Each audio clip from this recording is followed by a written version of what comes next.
Hello and welcome to day 16. We are going to paint this simple sunrise snowy scene. If you want, you can add more to it. You can add like a pine tree up in front, but just to keep things simple, this is the way I'm going to set it up. And I added some little footprints in there so it looks like people walking through the snow, just to add a little bit to the scene. And so first thing we're going to do is our gradient wash sky.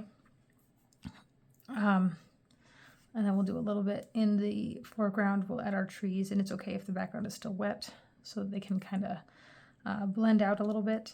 And then we can add in the finer details at the end. So pretty simple, but just a very nice basic snowy scene. So I'm going to move that just slightly out of the way. But leave it there so we can use it for reference. If you want to tape your paper down, this was one of those where it might be helpful to tape it to something small. I'm trying to look. I did not tape the first one down, and I managed, but it is a little trickier with the paper starting to buckle a bit. All right.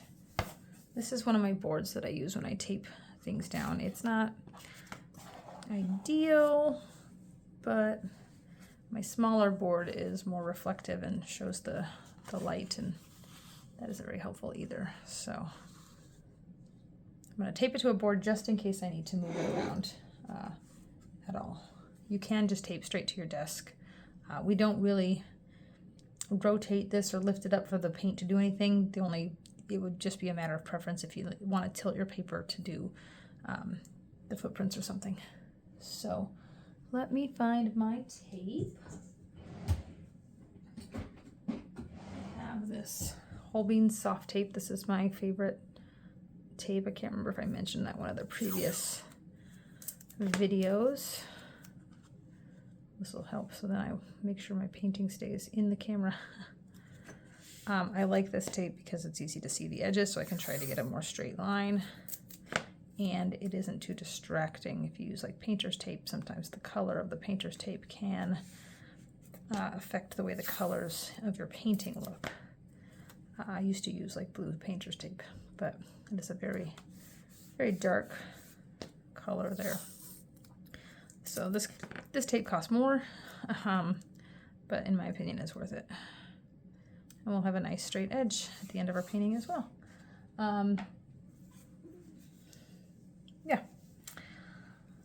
You can either sketch a little horizon line or just kind of be aware of it. I'm just going to draw really, really lightly. I want my sky to come most of the way down the painting. I usually don't want to go halfway. That just doesn't, it's not as pleasing to the eye. And it's one of those kind of artist rules, which you're allowed to break, but it tends to look better if you have either more sky or more ground. It just depends on what you want to focus on. So for this one, I'm doing more sky. We're going to wet all of the sky. Just dip your brush in water, clean water, and put a nice even wash all along the sky, all the way down to the horizon line. And then you're going to start, you can start either at the top and work your way down, or start at the bottom and work your way up. I'm going to go ahead and start at the top, put some blue in there, and then I'm going to wet my brush and kind of pull that blue down a bit. I want it to fade and get lighter because in nature that's how you add depth. The sky looks lighter the further away you are. Okay, and now I'm going to get some of that Quinacridone rose, and I'm going to add just a bit of pink here in the middle. If we get too much pink where the blue is, it will turn a bit purple there. So just careful when you're adding in your colors. Some purple is okay. And it doesn't have to be like a straight line. You actually want to kind of blend it up a little bit.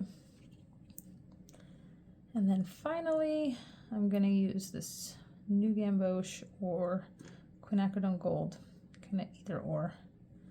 Really any yellow works actually, just whatever color you want your yellow to be at the bottom. We're going to start at the base with the strongest yellow and kind of pull that color up a bit into that pink. And it may turn a bit red, or not, sorry, not red, orange, because again, color mixing, yellow and pink will make an orange. But that is okay. And mine is actually looking a bit better. It kind of depends. This one, I believe I started with the yellow and worked my way up. And so I think my pink blended in a bit more as it went up. And so I got with the yellow, so I got more orange, whereas this one, I started at the top and it's more purplish pink instead. So it just depends on which way you go about it. But now I'm gonna let that dry a little bit because I don't want my trees to blend out completely. And I'm just gonna get a little bit of this Sodalite Genuine, a slightly darker blue, but I'm gonna get plenty of water because I want it to be very light color. And I'm just gonna add just little bits here and there of kind of shadows in my snowy ground. And then I'm gonna kind of blend them out a bit, try not to touch the sky. I'd rather leave it white back there than get some of this blue in our background. All right, you can get a tiny bit more if you need to. Oops, that's a bit much. I'm gonna wet my brush and I'm gonna brush over it to kind of lift some of that color out.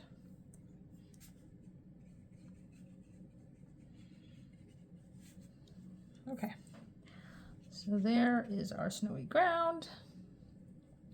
Now I'm gonna take my fine liner brush because I wanna make a really just small tree line in the back. And even though it's still a little wet, we can use a bit. Now for this, you can use green or kind of a light grayish black because the trees are far in the distance and you can't really see the color. I would use a really dark, almost black green, or you can use a sepia mixed with Sodalite Genuine, a gray.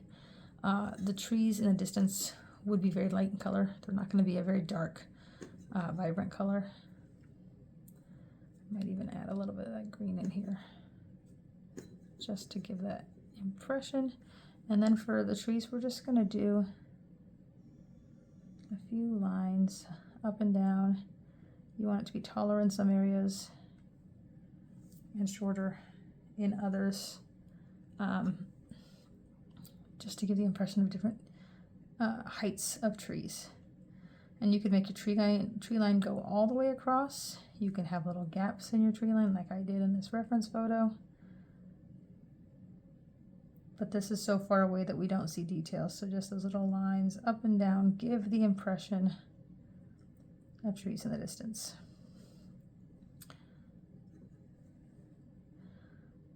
Okay.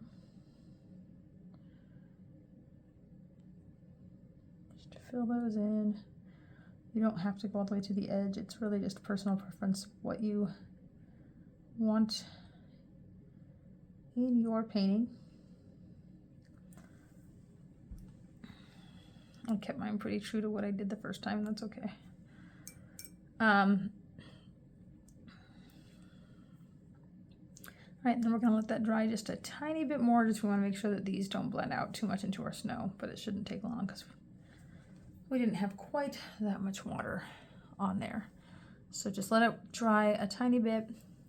Come back when you are ready for the next part and we will get our little footprints in there and call it good. If you want this, once it dries, that's also when you could add in like a really tall pine tree, which would be more that detailed style that we did on day 1. But for today, just to keep it short and sweet, we're just going to keep this a nice, simple, basic landscape and give you the opportunity to add what you want to. You can add a little cabin in there if you wanted. It's up to you. All right, I'll be right back so we can move on to the next step once it's dry. Okay, we are back. This is dry, at least dry enough that I can add in those little footprints, and these are just really simple. We're just gonna do a little bit of like scribbles, alternating starting here, like a half, like a little oval. I'm not over worried about it. And really, when I first started, I just did a couple little lines, and I was like, those kind of look like footprints, and kept going. I did make them bigger over here, and then I made them like alternating, just going across a bit, back and forth like steps. And I made them a little bit smaller and closer together as they get further away, just to give that impression that they are walking away, getting further away from where we're standing. You also really don't need to pick up any more color because you want them to kind of lighten as they get further away as well. Although I just wish, so if you run out of paint, you might have to grab some. And then here they're just kind of getting super close together. And then you can even take a regular brush and kind of soften them a bit because they do look a little